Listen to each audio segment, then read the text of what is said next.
adding insult to injury, the rewiring customer never made his final payment due to financial difficulties. Totally unrelated. Welcome to Recotopia, a happy home for recommended movies, shows, and music from two people you can definitely trust. Trustability varies by region, no guarantees implied.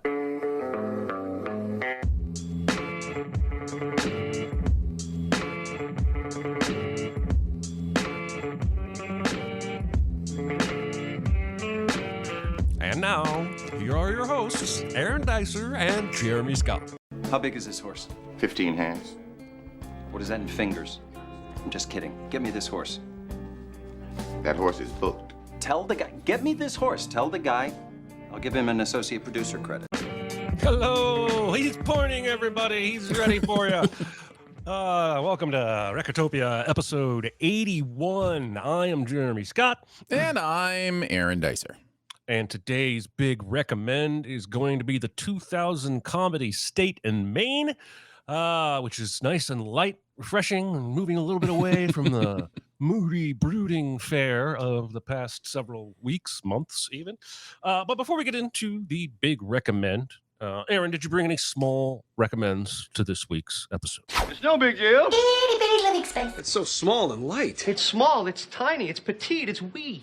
I did. Let's start off in the television world. Billions' final season has begun on Showtime. I believe it is the longest running show on Showtime right now, and I think we're heading through season 7 of this show. Wow! What is consistently amazing about this show, and it's done by Brian Koppelman, who you may know as the writer behind the poker movie that I can't think of all 21. of a sudden. No, not that one. Rounders. Rounders, yes, that's the one. That would be Blackjack for 21, Jeremy. Oh, you're right. Sorry.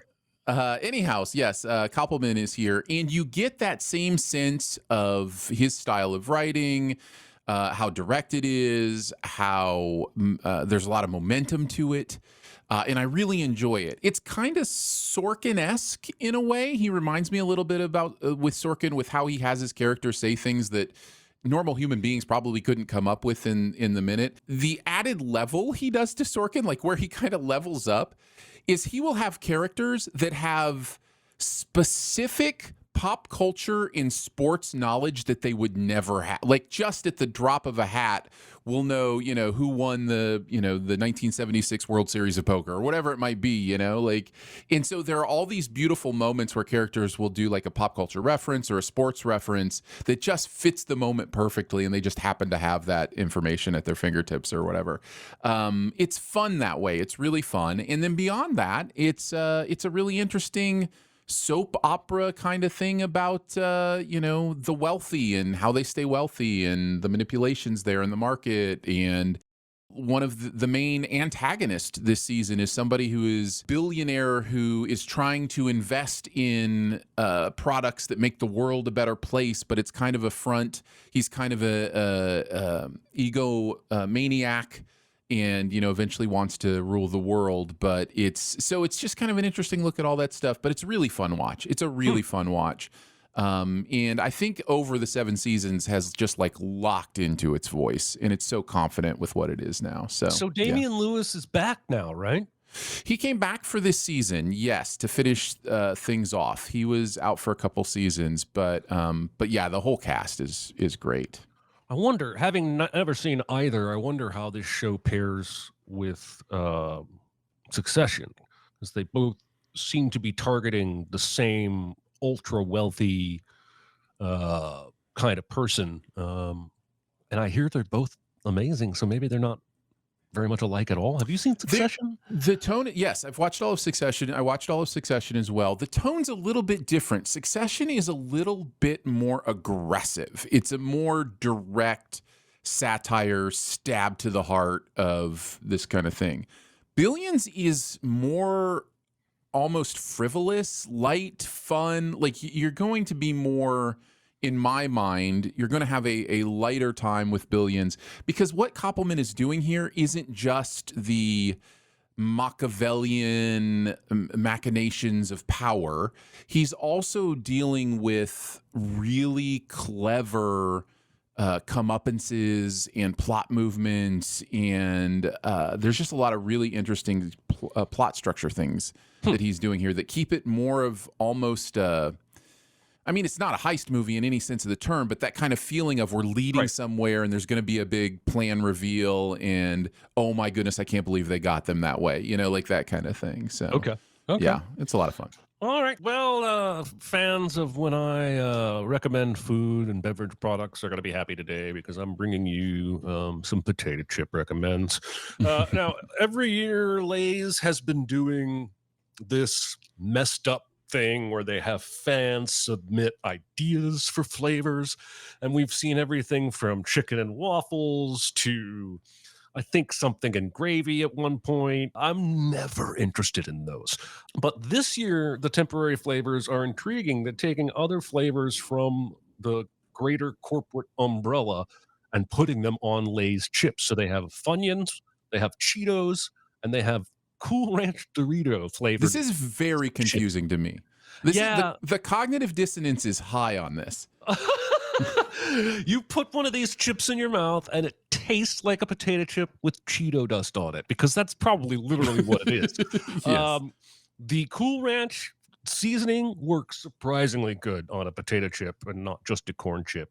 I haven't had the Funyun ones because I have never liked Funyuns, so I'm not going to go down that road. But the two that I did get, Cool Ranch and Cheeto flavored, they're both out of this world to the point where I'm upset they're temporary limited flavors because I would buy them regularly. I don't know how long they'll last. Don't know where you can find them. I can only find them at Kroger near me.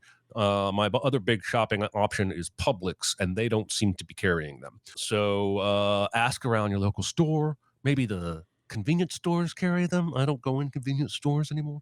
But yeah, this was a home run. Don't do any more of that Nashville hot chicken and potato chips. Just do this flavor swapping, and we're on a good path. This sounds very interesting to me. I would like to try these. I like Cool Ranch Doritos. I like Cheetos. I dig Funyuns all right, but half of the reason I like Funyuns is because of the type of carb they're on. The type of chip they're on is a little bit interesting to me. Like so. a pork rind or not pork Yeah, rind. yes, Like exactly. Something like that. Yeah. So it'll be interesting just to have it on a chip and see if I actually like the flavor of the actual or just the consistency of it. Yeah. So Well, that's curious. I think we're going to see more and more of this. I think the first big push of this was maybe the Doritos taco at Taco Bell because they're both owned by the same corporate parent.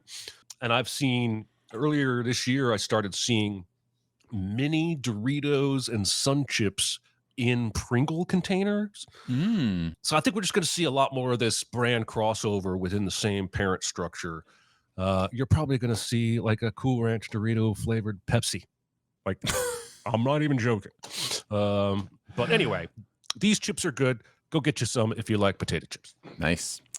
My second small recommend comes from 1941. It's a movie called The Lady Eve. This is a Preston Sturges film. He wrote and directed this. It is a screwball comedy, and it is so much fun.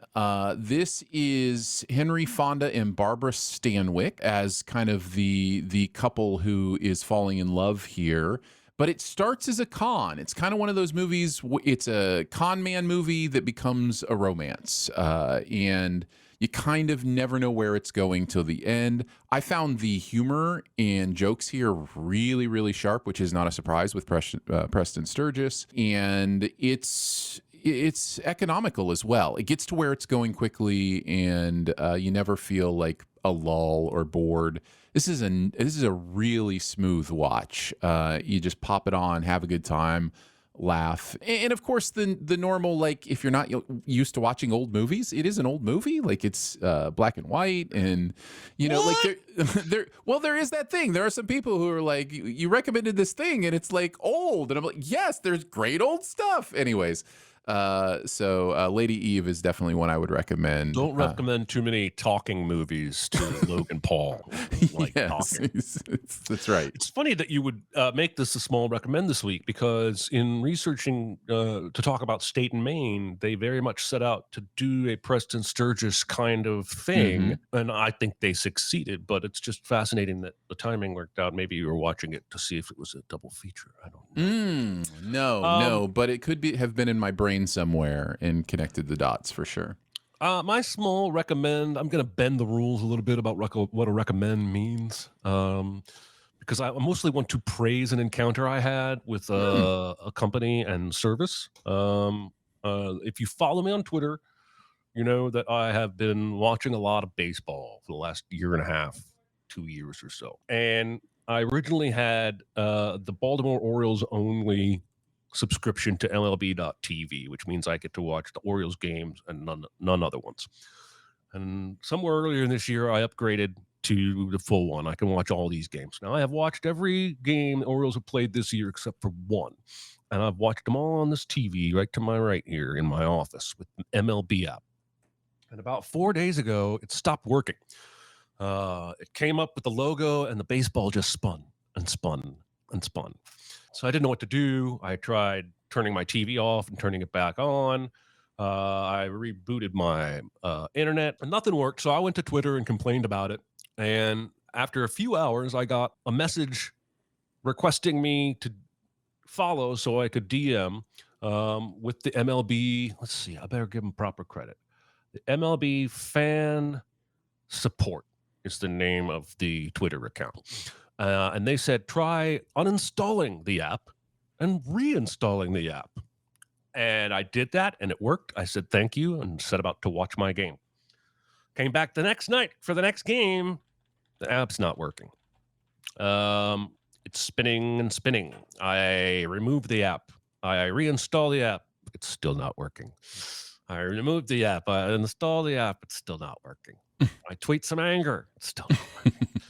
So I go back to the DM message to this account, and this person proceeded to spend the next 3.5 hours helping me troubleshoot getting this app on my PlayStation, because apparently there is a known issue on MLB's end with my television and the app not working.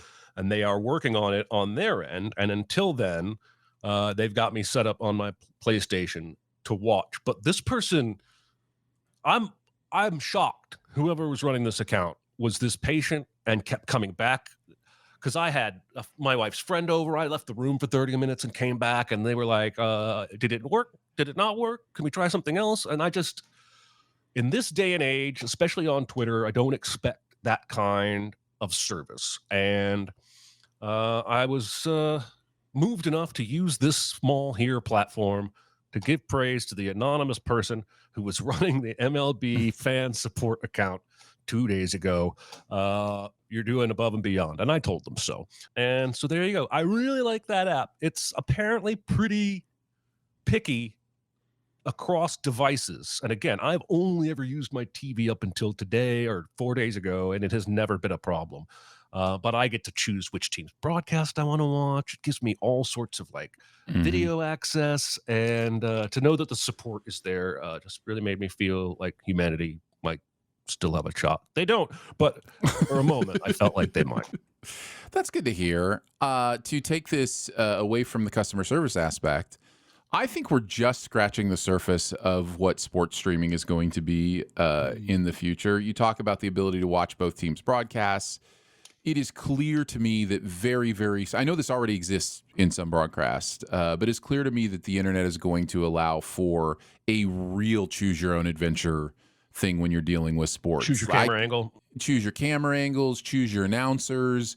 I can envision a dozen choices for who you want to listen to doing the commentary or, whatever, because there are just a lot of people who are willing to do it. For one, so it's, I think the future is really interesting when it comes to sports streaming. I'm sure the answer is yes. Are there any amateur game callers that people listen to over the professionals? Yes. Because they just like their personalities better? Correct. I can't give you an example, but it's very similar to how you would do like a commentary on a movie, and then, in this case, you just listen to them while you're watching those things. You just start broadcasting on some kind of platform. Yep. And you have the game on. Yeah. Huh. Yeah. Man, if I'd have known that, I would have tried doing that a while back.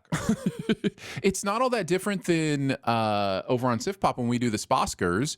we have the Oscars on, people have the Oscars on, and we're just doing live commentary, you know, and you just tune into our YouTube channel or whatever. You know what I mean? So like it exists out there for a lot of things. Live commentary can be a thing, but I think it's going to be amateur ones are like going at it, like Probably. just a bit outside, like, or if they're just kind of like Maybe. reacting in real time, like a Twitch stream. Could be either. My point is, I think it's going to start to integrate. Like, I think that's going to be part of the offering are direct links to those What things. would that be are in sync. great is if I could unplug my headphones, which I just did. So hooray! Yeah, great. That's great job. Great job. What if we Accomplishment. could get to a point where we're merging choose your own angle with upload your own video from behind the first baseline, and people at home can choose to watch your feed.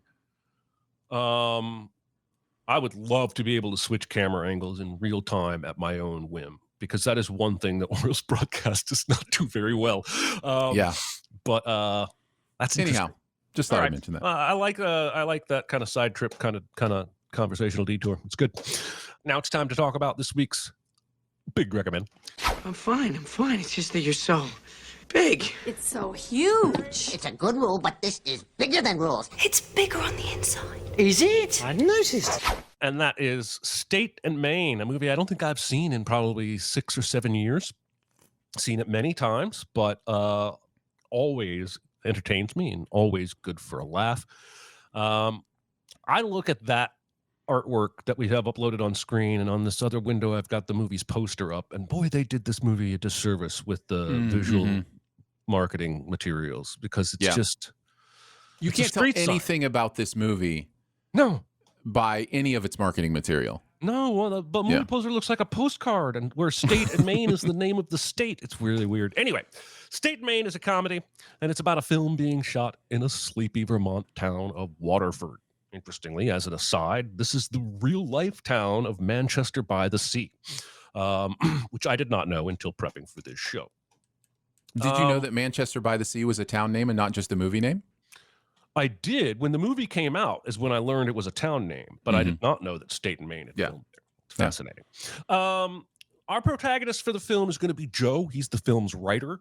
We see most of the film's events through his perspective. He's not where we start. We start with the director and cinematographer as they pull into town and see an old-timey fire station, which they need for their movie. There's a hint that they have had to hightail it out of New Hampshire, and we'll learn most of the reasons we suspect why. But they had already built an old mill in New Hampshire, and the old mill is being held hostage by that town, and so they need to find a town that has an old mill, and thank God this town of Waterford does, at least according to this brochure that no one ever does any research on. So they see the brochure, and they see the firehouse, and I think this is kind of one of the things that the movie is saying about Hollywood, is in how they tend to race after things without much thought or analysis.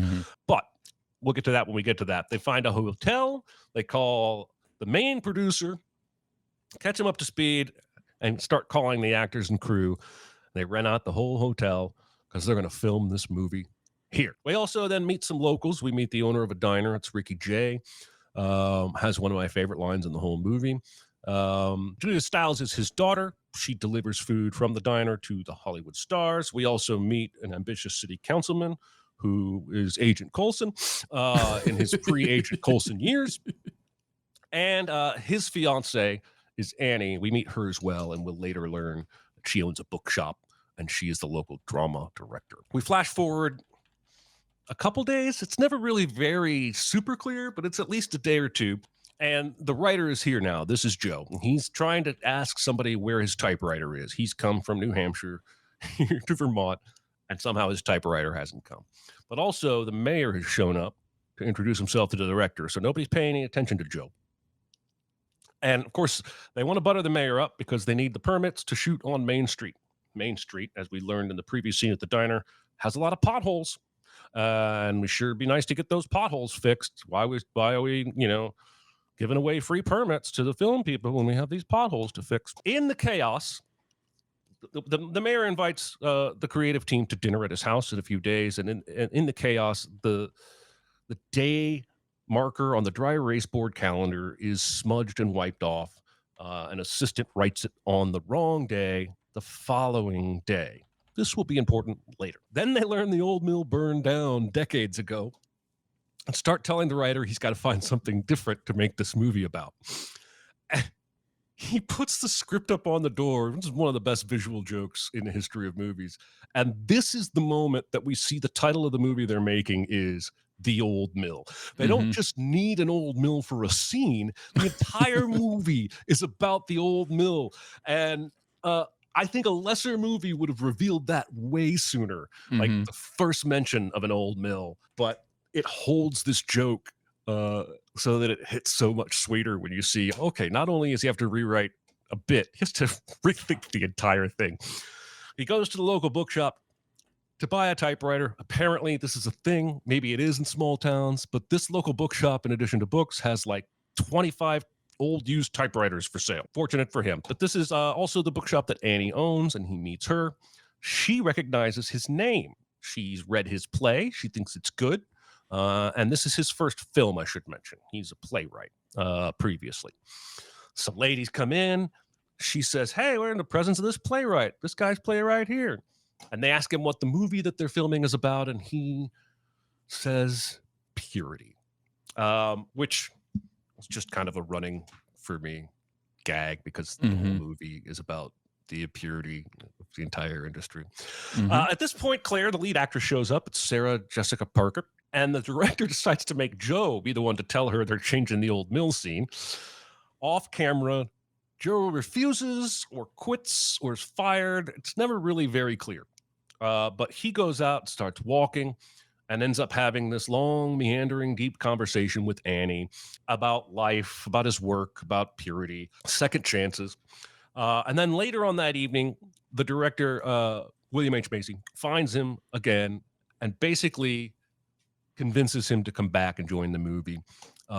It's pretty hilariously fake speech, but it ends up being kind of exactly what Joe needs to hear. And if there's one thing William H. Macy's character is good at in this movie, it's that, like knowing what certain people need to hear at certain moments. So Claire at this point has decided that she doesn't want to do the nude scene in the movie, despite it being in the contract that she had signed. There's a great scene where William H. Macy talks her down and convinces her the scene is important. And as they walk out of her bedroom, they overhear this production assistant guy say, the nation could draw her breasts from memory. And it undoes all of that work William H. Macy just did, sends Claire back crying into her room. Around this time, Marty, the producer, shows up. And the diner owner's daughter delivers food to Bob and comes on to Bob. Bob has a history of younger women. There's a moment earlier in the movie where they're trying to keep Bob busy. And the director says, what is he like? And somebody says, 14-year-old girls. And the director says, get him something else. Get him half a 28-year-old girl. How's my math? So he's not a good person, but she is not being preyed upon here. She very knowingly pursues him. It doesn't make it any less wrong, but she almost instigates the flirtation there. Oh, there's no almost about it. The movie is clear. She is on the hunt. I'm just trying to, I don't know, just trying to make sure words don't come back to haunt me. Sure. Then we get a little bit of a farcical, this is probably a lot of where that Preston Sturgis stuff comes up, where he's in his room waiting for a typist, but Claire comes in because he had just defended her in front of the producer. And then Claire takes off her clothes to seduce him. But then the typist shows up, but it's Annie, who he's kind of liking already. And so she comes in. Who just broke up with her fiance. She did. She did, by the way. Probably important to note. And there's no sign of Claire.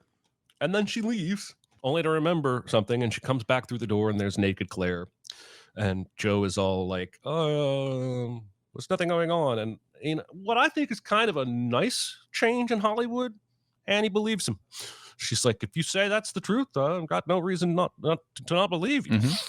It probably helps that Claire has a reputation of somebody who has done a lot of nudity, and it wouldn't necessarily be out of question for her on a movie production to be naked. I don't know. But it's refreshing that they don't just use this as a stupid obstacle to keep these two apart for the rest of the movie.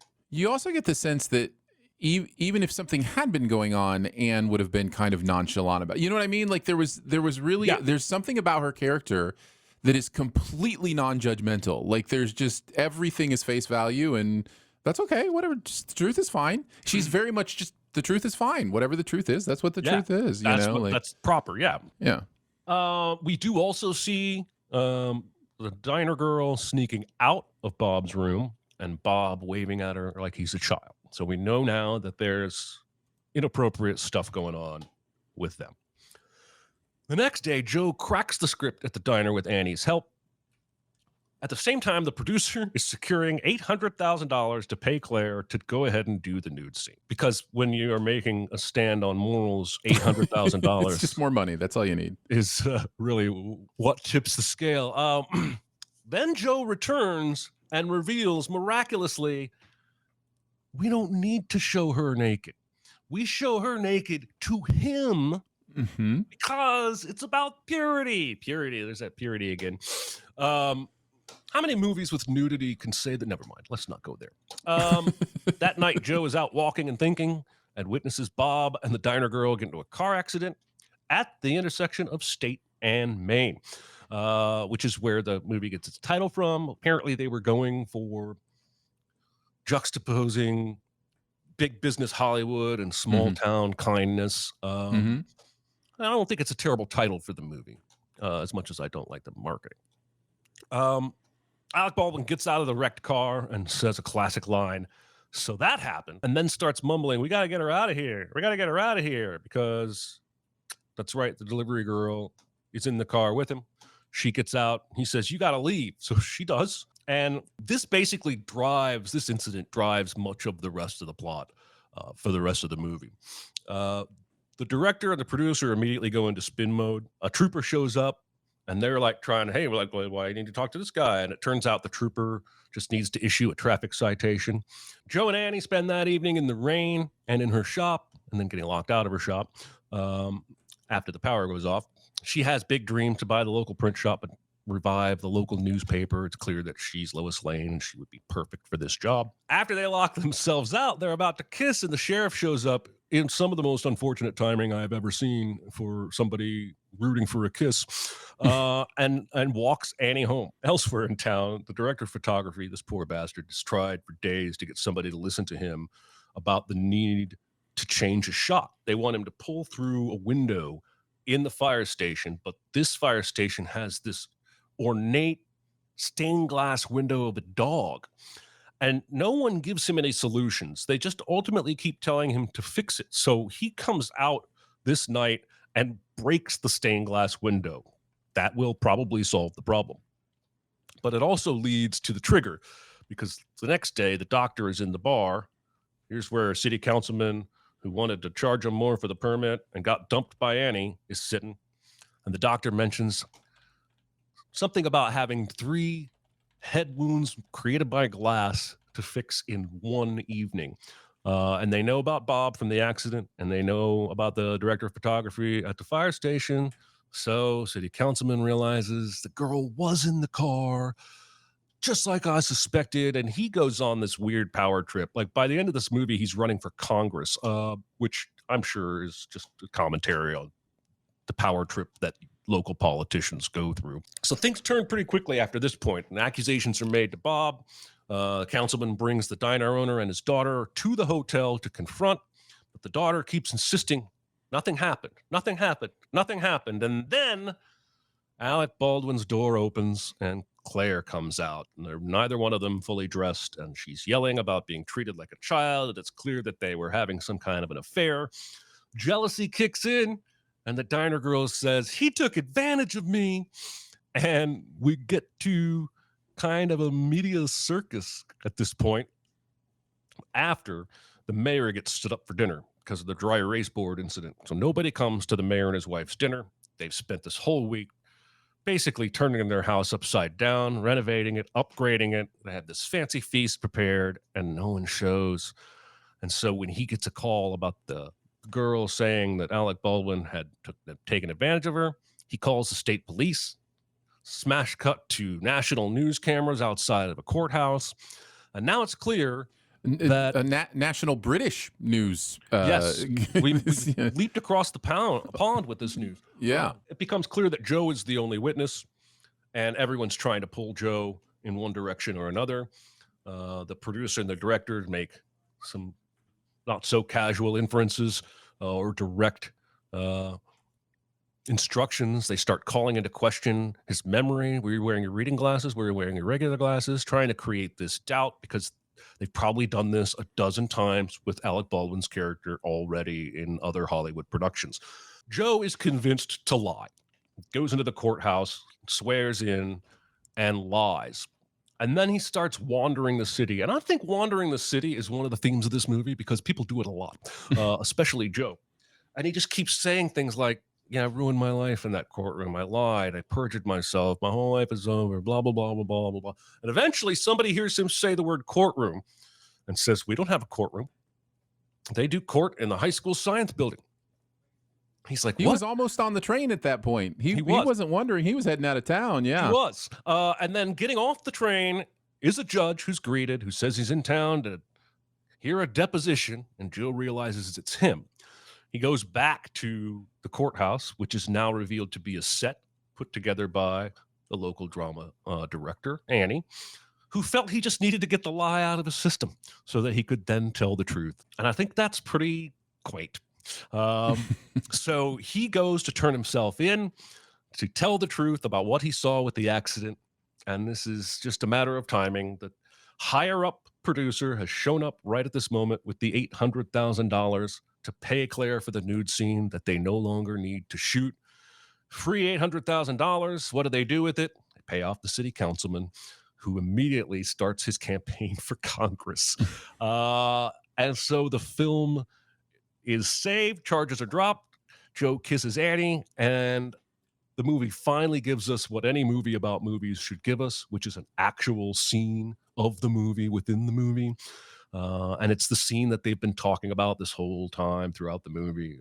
Just coming from a fire, sister, and it's perfectly cheesy and goofy.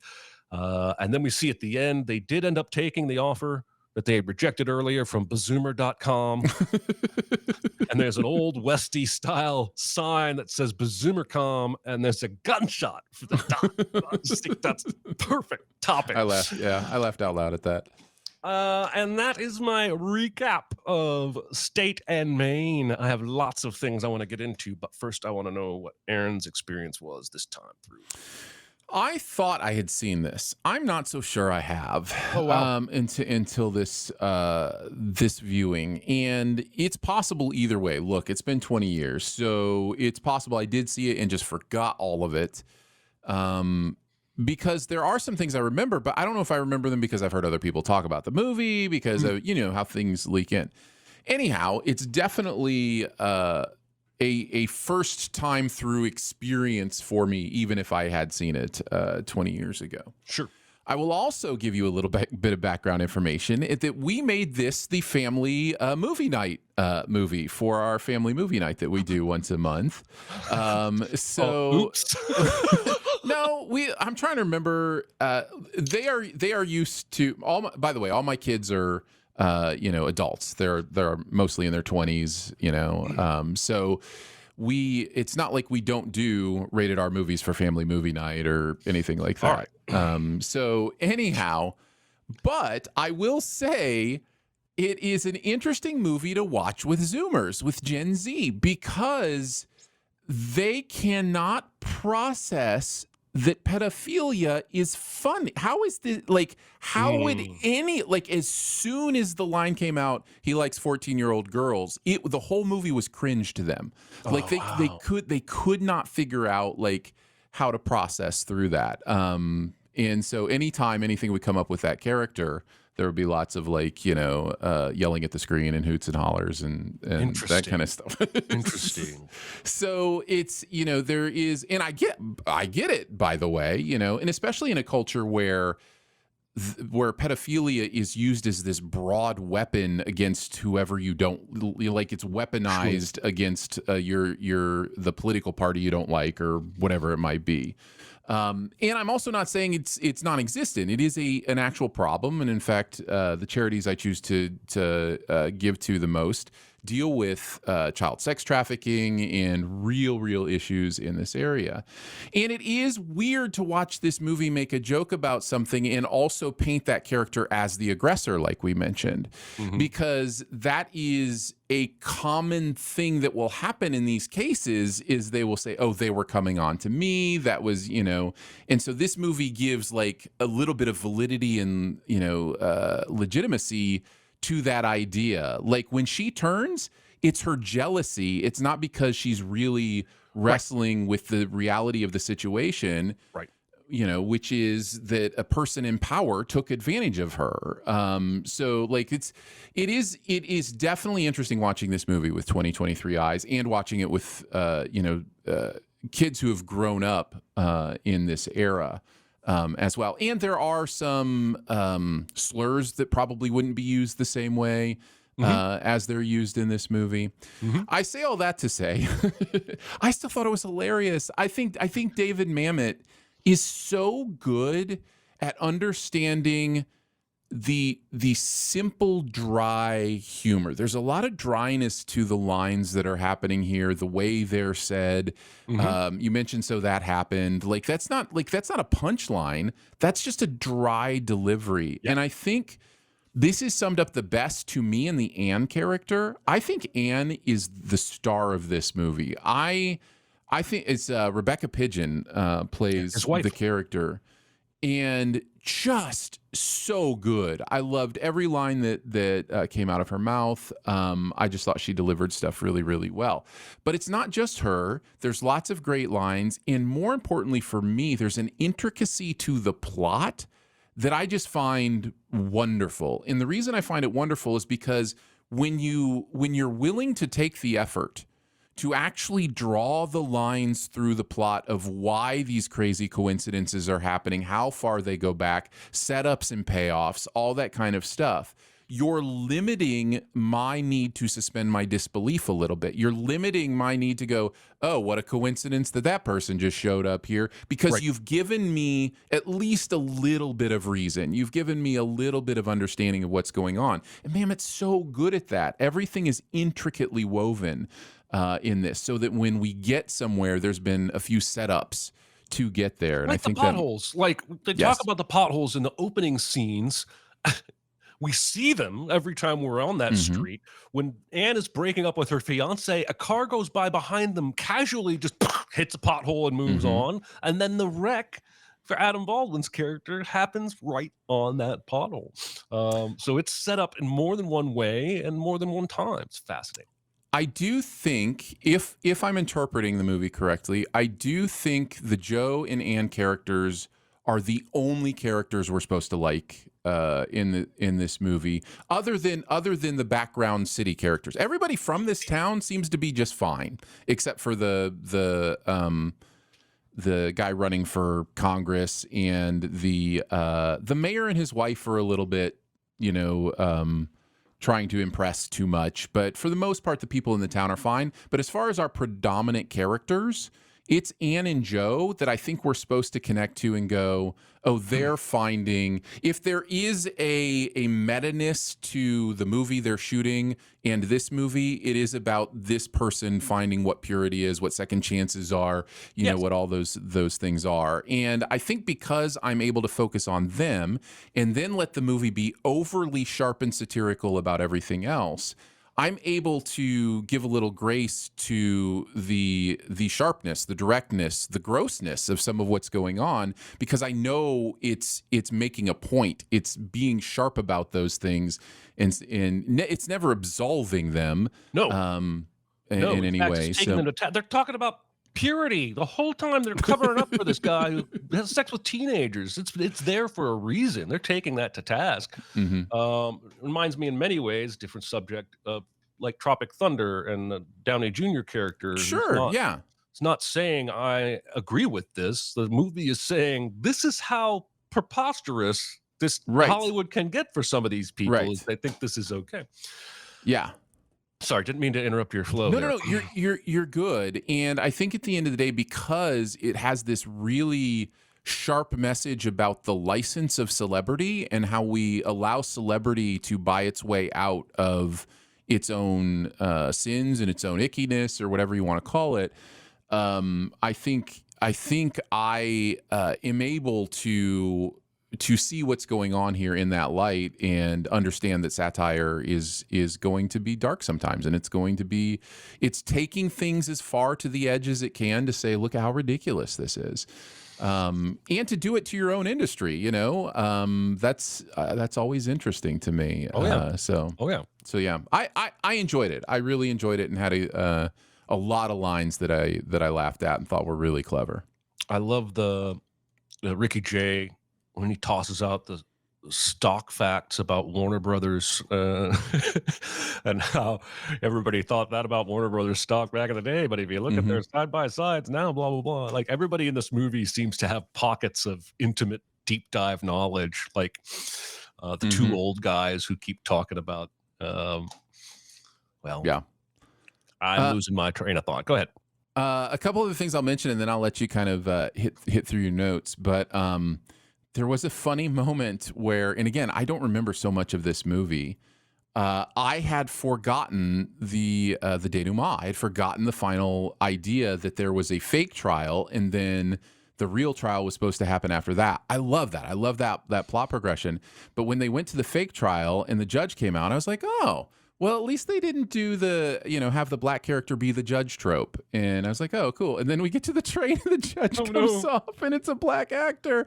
And I was like, oh, man. Because that's if you watch movies from like 80s, 90s, even 2000s, like it's a real trope. And there's some issues there. But anyways, I just thought that was kind of funny and made me laugh a little fascinating. bit.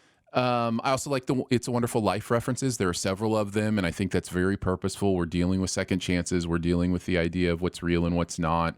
The mayor of the town is George Bailey. Like, it's clear that was on their mind. I think somebody even says, this is our wonderful life, or, something like that in the script. So I enjoyed that. Wild seeing baby John Krasinski appear out of nowhere, uncredited, not even in the cast credits.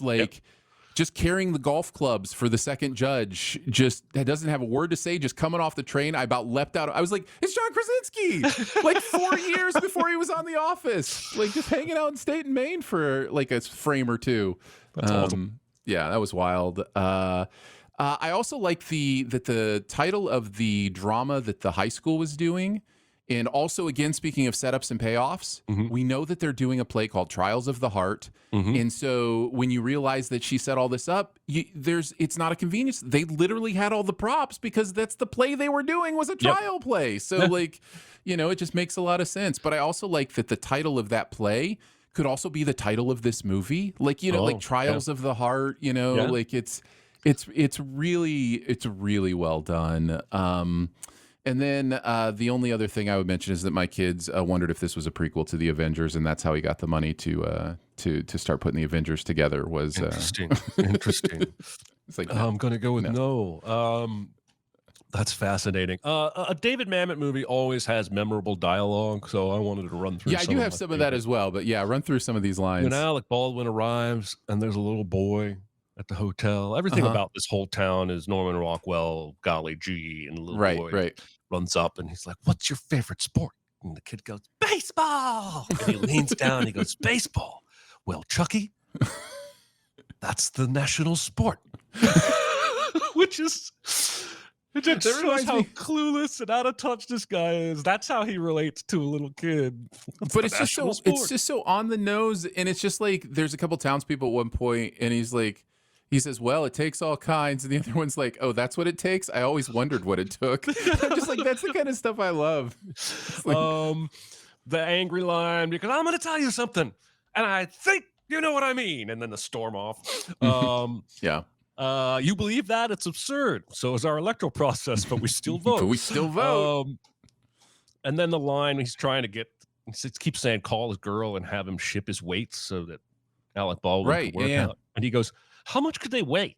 And it's just like, this is a man in charge of a major motion picture that has budget issues, and he can't even process how expensive it would be to ship free weights across the country.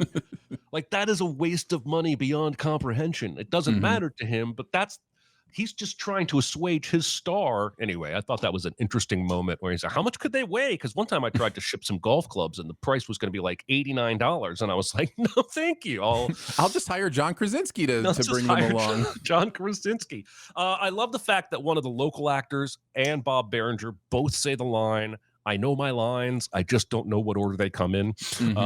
Because I think that is probably true across all levels of acting, that there are people who are like that. I love the moment when the director in the beginning, they're just at the hotel and he's talking to his boss and he says, here, talk to Bill. And he gives the phone to his assistant. And then I'm expecting him to do something important. And he doesn't. He just meanders for a minute and picks up a bow and arrow and fires it across the room because he's so used to being too important to do the whole phone call and just handing off the phone. He just does it. There's one more thing I want to read, but hit me with your favorite quotes before we get to that. Everybody makes their own fun. If you don't make it yourself, it isn't fun. It's entertainment. Oh man, it's a thinker, Jeremy. It's just a thinker. I love it. And the only other one I would mention is after the producer is just laying into somebody on the phone, and I think it says something along the lines of, I will take out your heart and piss in your chest or something like that. And then finishes with, and the best to Marion. The idea that they talk to each other this way as an industry thing. Right. And not... It's really wild. That David Paymer performance is really good. There's a little similarity to Quiz Show, like the same slickness and the the manipulation, but this is a little more aggressive and a little more. He takes the first swing at any and every confrontation. Like, oh, there's a policeman. I'm his lawyer. I got the anyway. He's great. David Paymer. Shout out also. We didn't give a shout out to Charles Durning, who's the mayor in this, who you may also known as Hudsucker from the Hudsucker Proxy and many other things. But he's awesome in this too. So he is Patti LuPone, plays his wife. She's also yes. She just doesn't get too much screen time. The one thing I found during research, you may have found it as well, that it's too good to not share. In the scene when they're in the bookshop and she has his play, it's got his manuscript. There's a moment where you can see the back of it, and somebody on the internet wrote down the description on the back of Joe's play of the play. The play is called Anguish, and I'm going to read you the back of the manuscript. Nice description. Daniel Dan, a young electrician traveling in North Dakota, has his shoes shined by a veteran of World War II, also named Daniel Dan. The two strike up a quick friendship and decide that fate has brought them together.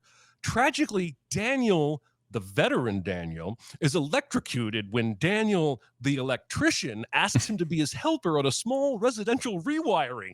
The guilt that Daniel feels over his mistake haunts him for the rest of his life. Adding insult to injury, the rewiring customer never made his final payment due to financial difficulties. Totally unrelated.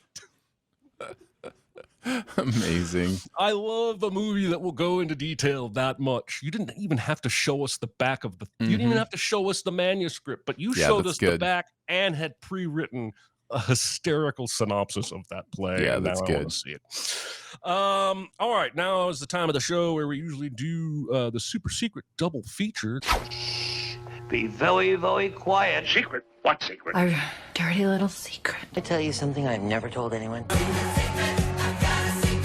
I thought about a few movies while looking at this. Of course, there are plenty of movies about movies out there that would probably fit the category. I briefly considered Once Upon a Time in Hollywood as kind of feeling this. There's the same level of a little bit of satire about what's going on in Hollywood. But where I landed for my super secret double feature was Hail Caesar. I think this has the same screwball comedy feel to it. does. It's about this. It's very much sharp about the same industry, pointing out the hypocrisies and different things. It is a blast of a movie. I think it fits really well with State and Maine. So that is what I picked for my That's a good double pick. feature. I only saw it once, and I didn't like it as much as you and I think Chris did, but I didn't dislike it. And yeah, in terms of tone, poking fun at Hollywood, wacky, zany, good performances. That's a good pick. That's a good pick. I like Hail Caesar. Caesar. All right, now for something another something I don't know what's coming. What's next week's homework? Let's talk about 10 Cloverfield Lane next week. I am excited to watch this movie again. It has been a while, but the performances in here are phenomenal. Introduced me to Mary Elizabeth Winstead, who I think has gone on to do some really interesting stuff and some really good stuff. And it's Dan Trachtenberg, who I continue to keep my eye on after he hit it out of the park with Prey earlier as well. So yeah, I'm excited to revisit 10 Cloverfield Lane and go into a little detail about it. I saw this once. I remember enjoying it, but I'm super excited to go back now, having seen Prey. I have so much appreciation for Prey, and I want to examine 10 Cloverfield Lane with those eyes and see what I missed the first time through. Is this movie streaming anywhere, or are we renting this week? Oh, that's a great question that I forgot to look up, but I can do that now. Well, from what Google is not always correct, but Google says you can watch it if you have a YouTube Primetime subscription, which I do not. And then otherwise it looks rentable on all the major streaming platforms. So what's the name of that app that tells you? I got to get that app, start using that. It looks like it's on Amazon and Hoopla. Hoopla? Yeah, Hoopla is another one of the library services, I believe. And Hoopla. It says Amazon. Sometimes that can be misleading because maybe it's, but yeah, it says it's available. So yeah, no, it's showing as available. Actually, wait, no, it's showing as unavailable for me. Paramount Plus possibly to stream. It's always so weird, but yeah, check your own, because the other thing is what's true for us may not be true for somebody in a different country too. That always happens. I'll say something on the live broadcasts and they'll be like, yeah, it's on Netflix. And somebody will be like, not in Canada or not in the UK. God damn.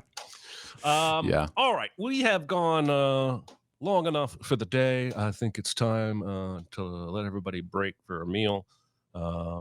Thank you for joining us to talk about State and Maine.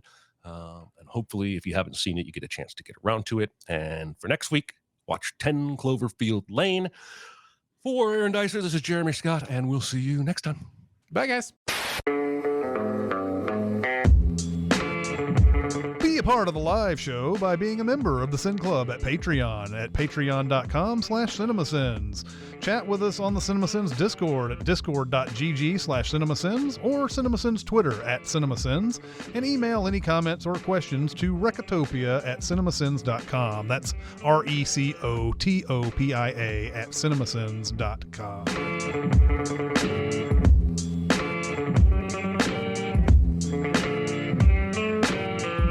Hey there, how was lunch?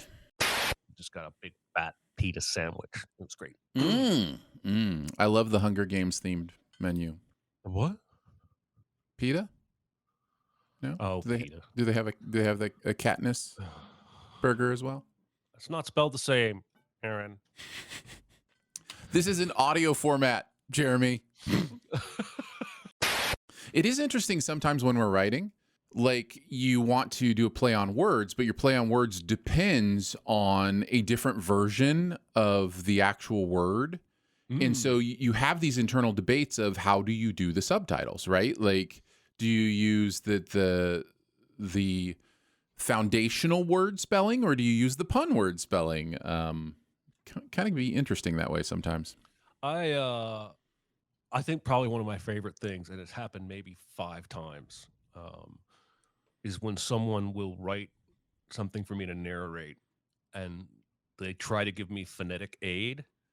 Mhm. and they tell me to say a syllable like the word ROW.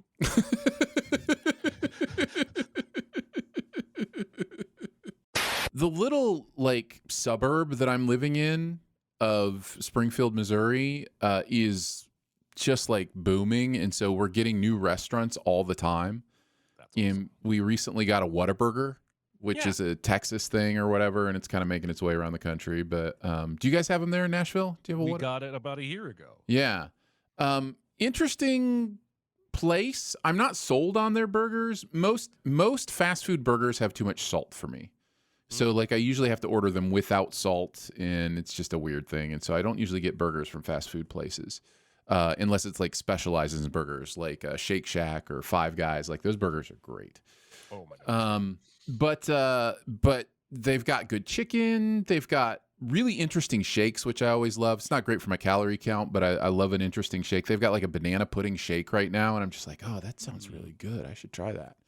So I did, and it was good. But yeah, I just got some chicken fingers, and it was good. It'll hold me over till dinner. So I had the same experience at Whataburger that I had at In-N-Out, which is after hearing about how awesome it was for decades from people in Texas or California, I thought it was all right. exactly. It's my same In-N-Out experience as well. Yeah. Yeah, we also have another Whataburger opening in the other direction, and then there's something else coming. Oh, that Texas convenience store Buc-ee's. I think it's called. Yeah, we've got one of Buc-ee's. those opening here too.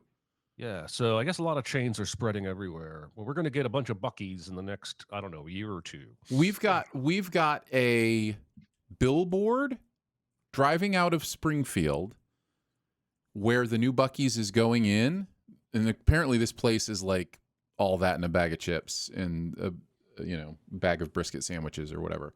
Yeah. But like there is a billboard that says next Buc-ee's, Nashville, Tennessee. Oh, wow. There's like, Oh, wow. they already have a billboard up that's like, if you don't stop here, it's another 7.5 hours to the next one. That's wild. There's not I even have a direct highway to Nashville from here. Like, it's not even like it's a straight shot.